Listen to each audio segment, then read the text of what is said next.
Real matrix है, null space of ए की dimension दी है, कर्नल ऑफ ए ट्रांसपोज और उसका परप उसकी डायमेंशन आपको बतानी है। ये क्वेश्चन बहुत सिंपल है। देखिए ए अगर मैट्रिक्स ये है, अगर इसको मैं ट्रांसफॉर्मेशन की फॉर्म में लिखूं तो ए क्या होगा, मेरा एक ट्रांसफॉर्मेशन होगा कहां से कहां तक, R13 से R7 तक, है ना।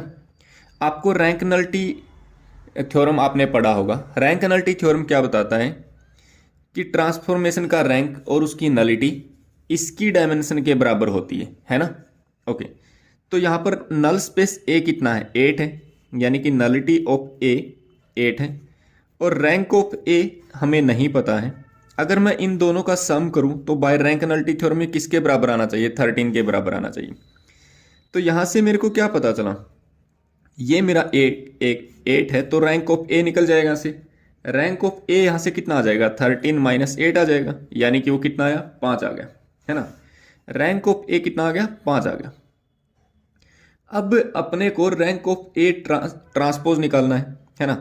अब एक चीज देखिए, ये ए के बारे में अगर मैं अब बात करता ए ट्रांसपोज की, तो ए ट्रांसपोज जो मैट्रिक्स है वो कहां से कहां तक होता, वो होता R7 से R13 तक होता, क्योंकि ए अगर R13 से R7 तक है, ए ट्रांसपोज में मैट्रिक्स करता तो किस ऑर्डर का आता, 13 क्रॉस 7 का आता। अगर वो 13 क्रॉस 7 का आता तो उसका ट्रांसफॉर्मेशन 7 से 13 तक होता, है ना।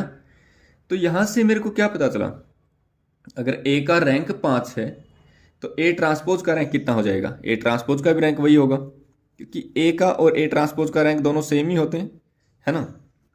तो ए ट्रांसपोज का रैंक भी 5, ए ट्रांसपोज का रैंक भी 5 है, तो इसमें भी वही अगर हम लगाएं, nullity of A transpose plus rank of A transpose, ये अपना किसके बराबर आना चाहिए, 7 के बराबर आना चाहिए, है ना।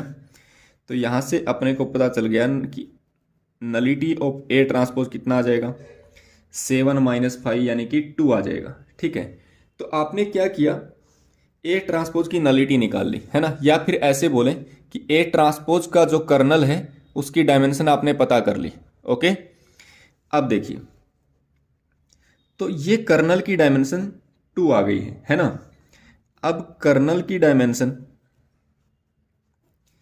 Plus kernel of A transpose, ये ए ट्रांसपोज के कर्नल है और ये ए ट्रांसपोज के कर्नल का प्रप मैं अगर ले लूं, है ना, इसका मैं प्रप ले लूं और इसकी अगर मैं डायमेंशन की बात करूं, इनकी डायमेंशन का सम करूं मैं, इसकी भी डायमेंशन का सम करूं, तो मेरे को कितना मिलना चाहिए। अब ये जो कर्नल है, कर्नल ऑफ ए ट्रांसपोज, ये किसका सबस्पेस होता है, ए ट्रांसपोज का सबस्पेस होता है, तो इसका प्रप भी किस में मिलेगा, ए ट्रांसपोज में। तो इन दोनों की डायमेंशन का सम कितना आना चाहिए, 7। इसकी डायमेंशन कितनी है, 2 है, इसकी डायमेंशन अपने को फाइंड करनी है और ये 7 है। तो यहां से क्या पता चला कि इसकी डायमेंशन कितनी आ जाएगी, 7 माइनस 2 यानी कि 5 आ जाएगी। ये किसकी डायमेंशन आई, dimension of kernel of A transpose और इसका पर, इसकी डायमेंशन कितनी आ गई, 5 आ गई। ओके।